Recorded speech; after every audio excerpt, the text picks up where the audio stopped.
How's it going, guys? My name is Zach with the Movie Castle, and today we're going to be talking about Tales from the Darkside, Season 1, Episode 1. This is called Trick or Treat. This is the show's very first episode. This is the pilot. This is the one that they had to do in order to get the series picked up. Now, also, you do a horror anthology show. You do a Halloween episode for your first one. That's pretty smart and pretty fun. In fact, this originally aired October 29th, 1983, so came out just a few days before Halloween, so a really fun Halloween special episode. Now, I'd been interested in Tales from the Darkside for a while. I'd only seen like little bits of it, plus the movie. I watched the movie not too long ago. Good stuff from what I saw, and I'm like, okay, I need to sit down and watch the whole thing A to Z, first episode to the last. And Halloween's coming up in real life, and on this channel, I cover Halloween stuff during October, and I'm like, perfect opportunity to watch the first episode and get things started.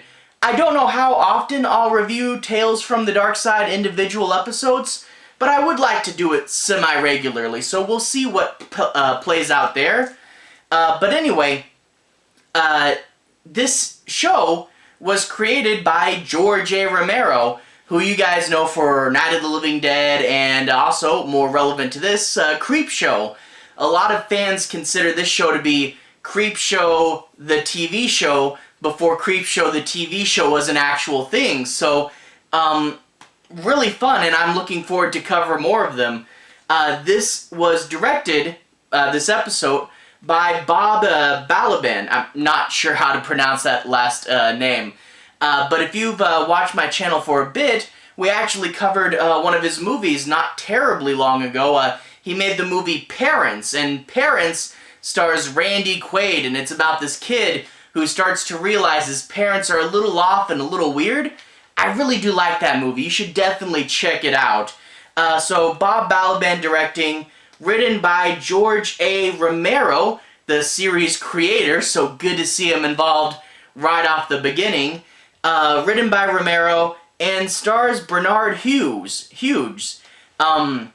And like I said earlier, this is the very first pilot episode, and it's pretty fun. You get a rich old Scrooge character, and he has a haunted house that if a kid can go into his haunted house and find his parents' IOUs, they can erase their family's debt forever. So, you know, you've seen several, like, game-based horror movies where people are doing some weird horror game to win a lot of money, and this kind of fits into an early version of that, and it's really fun, and I mean, hey, you could have pushed this to a full movie if you really wanted to, make the house more elaborate and have more traps. That's really the thing, is I do love this concept. The character, this curmudgeony old man that gets way too into this thing, and then this crazy house of horrors. Like, the biggest flaw with this episode is I really wish there were more of it. I really wish we got to see more wacky haunted house hijinks, but this is like a half hour long, so not really too much of that, but, you know, for what we got, it was really cool, but like, man, you could have turned this into a whole movie, you know? But overall, a really fun episode. You definitely see why the series got picked up. It really hooks you. It's a little wacky, it's a little over the top, and it's an interesting main character and an interesting concept.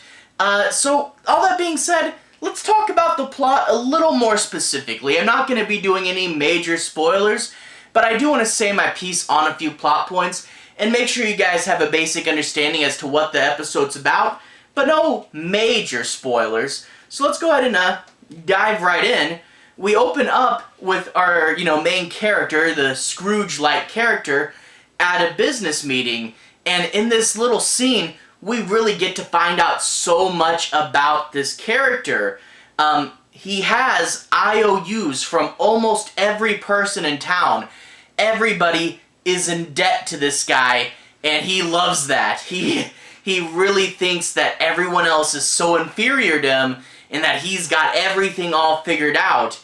And one of the things is, he says it's all about the sense. You know, most people will spend a couple cents without even thinking about it, but he saves every penny he can.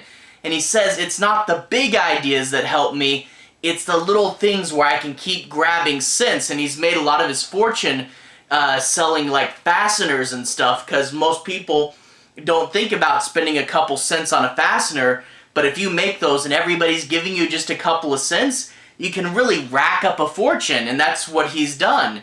But you also get like this scene here where one of his business associates asks him for a cup of coffee, and he says, oh yeah, you can have one, but it'll be 4 cents. So he's charging this guy 4 cents, an amount most people would forgive, but he's like, I want every penny that's owed to me. And he goes, I play fair, but I want what's mine. And he talks about how everything he has, he'll charge you his exact cost plus a 20% profit. So everything is by a system, by a formula.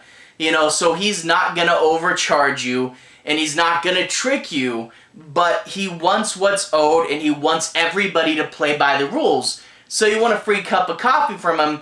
No way. You can have a cup of coffee, but you have to pay him 4 cents. And you really see what this guy's up to. You also get, it's said that he also runs a general store in this town, and he could hire a clerk, but A, he doesn't trust the clerks, they might steal his money, but also he doesn't want to spend the money to hire someone.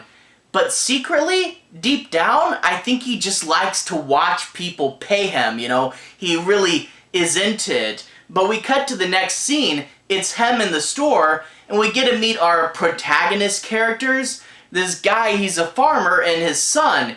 And you see this farmer just started up his farm, and if you guys know business, it's going to take you about 2 years to be profitable, but there's been bad weather this year, so new business with bad weather, it's unluck at a very, very bad time to be unlucky. So this guy's not doing too good, and he's racked up a lot of debt really, really early on.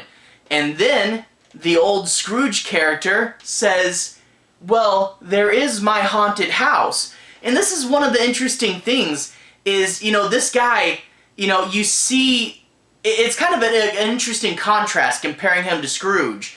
Scrooge is a miser, he's sad, and he hates Christmas. But this guy is a miser, but he's gleeful about it, and his holiday Halloween, he loves Halloween. So it's like Scrooge, but it's turning this character on his head and reinventing him for this episode.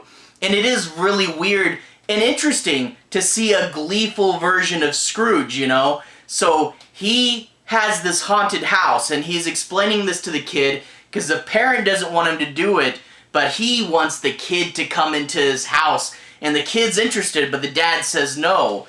You see, what he has is every year on Halloween, he takes all the IOUs for everybody in the town, wraps them up in a rubber band, and hides them somewhere in his house. And he lets the parents send their kids into this haunted house to go and try to find the IOUs, but he's rigged up the whole house with these elaborate booby traps and scare tactics. So he'll be sitting there, he can pull a lever, and a bat will like fly across the room on a wire. And that really is cool to see him kind of, you know, sitting in the back room with a, you know, microphone and these levers and various cameras, and he's watching the kids, and he's like, you're a little close to my booby trap, and then something will jump out and scare the kids.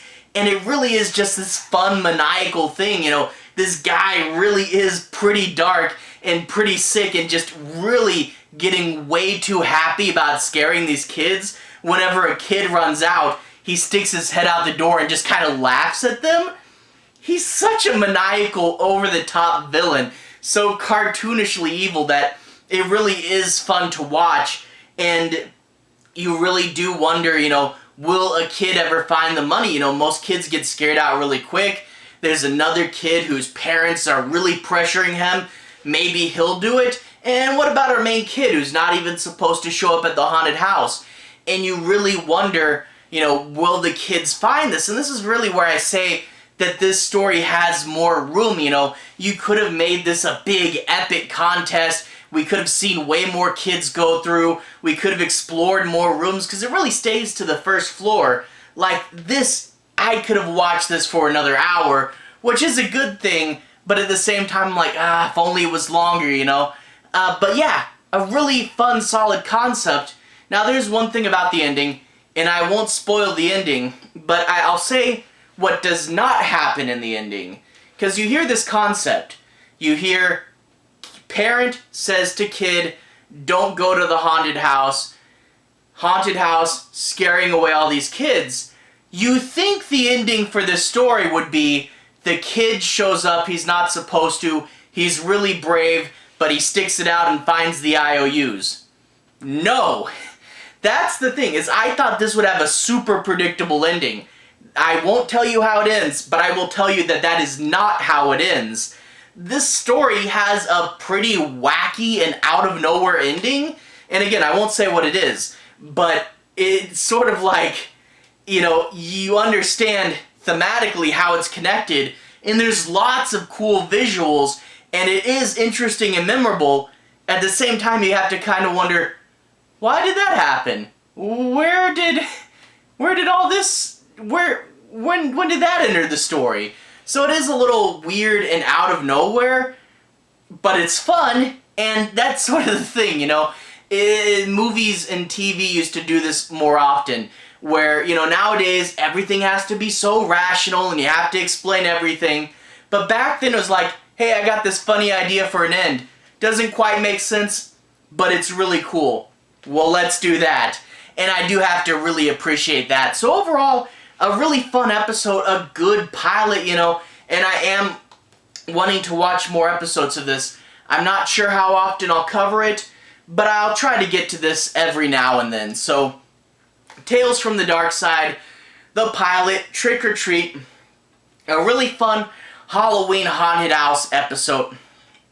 Definitely recommend it. Plus, hey, it's a Romero-written thing, so that is always good as well. Anyway, to everyone who's watched so far, thank you for watching. To everyone who's liked and subscribed, thank you. You're really helping the channel out. I'll put a relevant playlist on the bottom. If you guys want to see more, you can click there and see more. Anyway, have a good day. I'll see you guys again very, very soon. Relevant playlist on the bottom. Probably be my Halloween playlist if you want to see more Halloween stuff. Anyway, have a good day. See you guys soon.